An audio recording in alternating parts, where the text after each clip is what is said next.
October of 1950, after the landing of Marines at Incheon, the Korean War appeared to be over.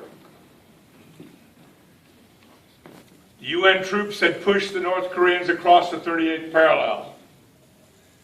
The Chinese issued a warning to the UN troops and to MacArthur, don't cross the 38th parallel. Intelligence reports that Chinese were building up troops on the north side of the Yalu River. MacArthur, he chose to ignore these things, and he sent the Marines and the Army across the 38th parallel. He divided his army into two groups. He sent the army up to the north and west. It was the 8th Army.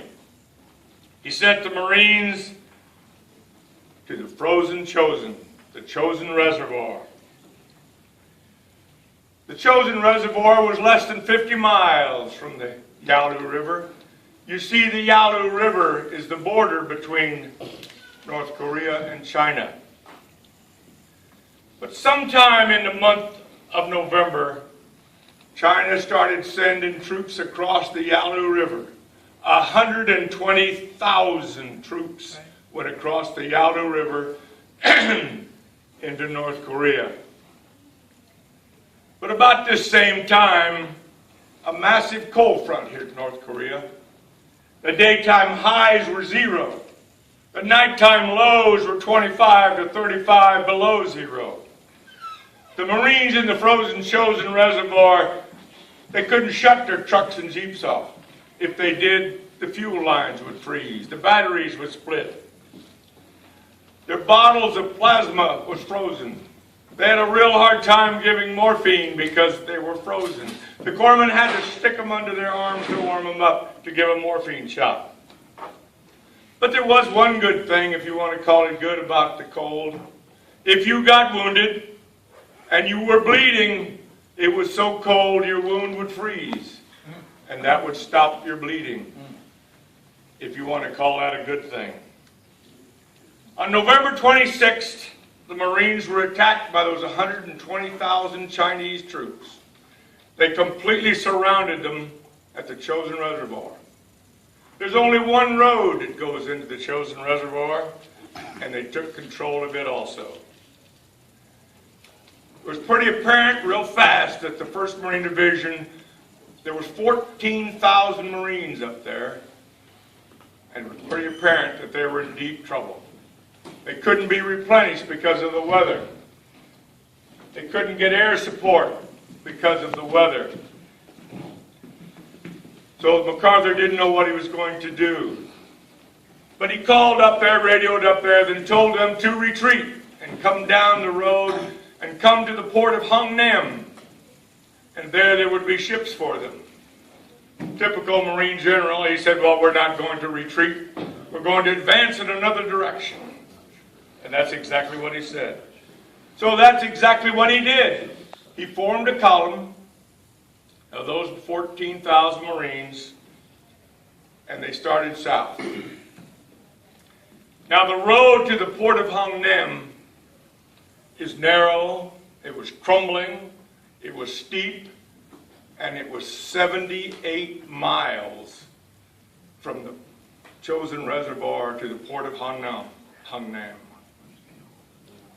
The column that come out of the frozen Chosin was 10 miles long. The Chinese would attack mercifully everywhere they wanted. Now, after about 25 miles, the column stopped. They couldn't figure out why. Well, the Chinese had blown the only bridge on that road. But in that column of Marines, that 10 miles, there was almost 1,000 trucks. Those trucks were carrying all their supplies, the ammo, the medical supplies, the food, the water, fuel for the trucks, and the dead and wounded. Now the trucks and jeeps could go no farther, so that meant the Marines had to carry all of that, plus their dead and wounded, and fight the Chinese. Those Marines had to walk those 78 miles. But about this time, a general in the Air Force in Japan, he heard about the problem. And he said, now wait a minute. We have a bridge right here in Japan. There's 8 sections of it.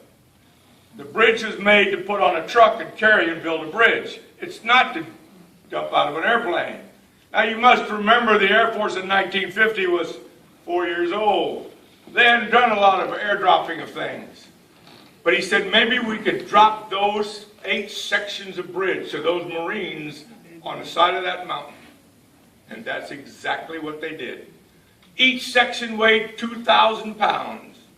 They put 8 sections in 8 C-119 flying boxcars. They flew them from Japan to Korea, and they dropped those pieces of bridge as close as they could to those Marines. Now it so happens that that first Marine had a company of combat engineers. But they also, for some reason, had a company of Army combat engineers. So they had 2 companies of combat engineers. Those 2 companies built that bridge in 2 days,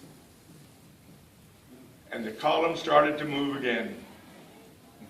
Now it went about 10 more miles, and then they come to a place that was kind of flat. The weather got better, but the Marine Corps was running out of 60-millimeter mortar rounds. So they got on the radio, and they called for mortar rounds. But they were using a code name.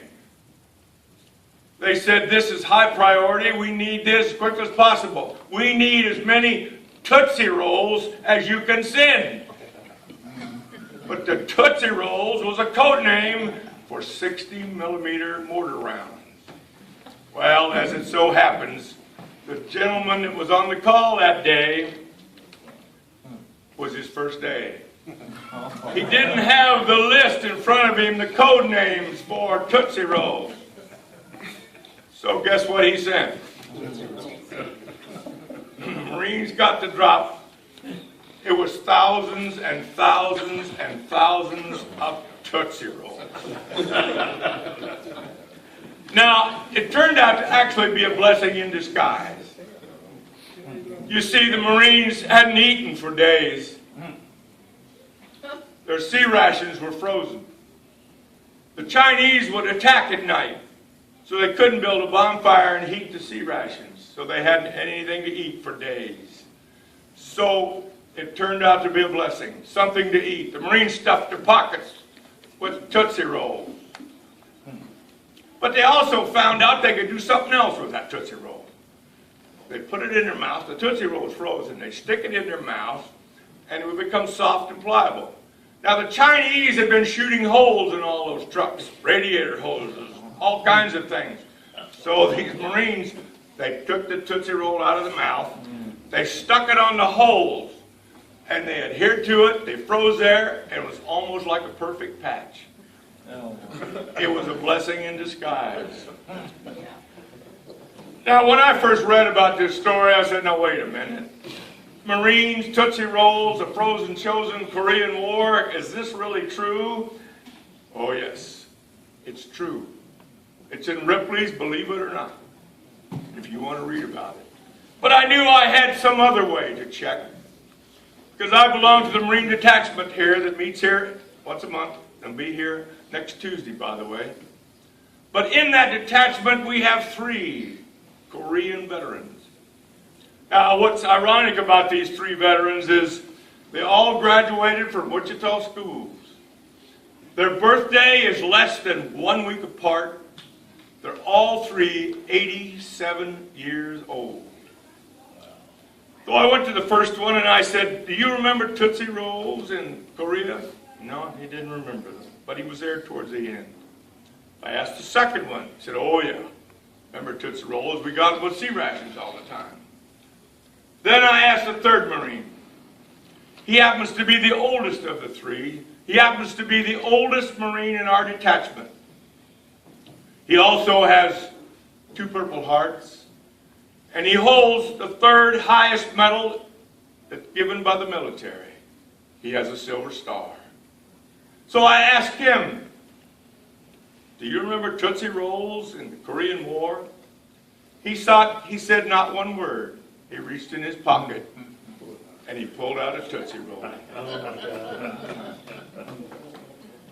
Now, the Marines made it to the port of Hungnam. It took almost 2 weeks and 78 miles. They lost 3,000 men, 2,000 to combat, and 1,200 to frostbite. Now there's survivors of the Chosin Reservoir. They meet every year. They're called the Chosin Few. They meet in a reunion somewhere in the United States every year. And the last thing they do every day at the end of their reunion, they eat a Tootsie Roll. You guys, you can give them. Tonight, I'm going to give each and every one of you a Tootsie Roll. There should be enough for everybody. Now, when you eat this Tootsie Roll, and I don't care when you eat the Tootsie Roll, but when you eat that Tootsie Roll, I want you to think about all those soldiers, and sailors, and airmen, and those Marines that fought and died in that forgotten war, the war that President Truman called simply a police action. Thank you.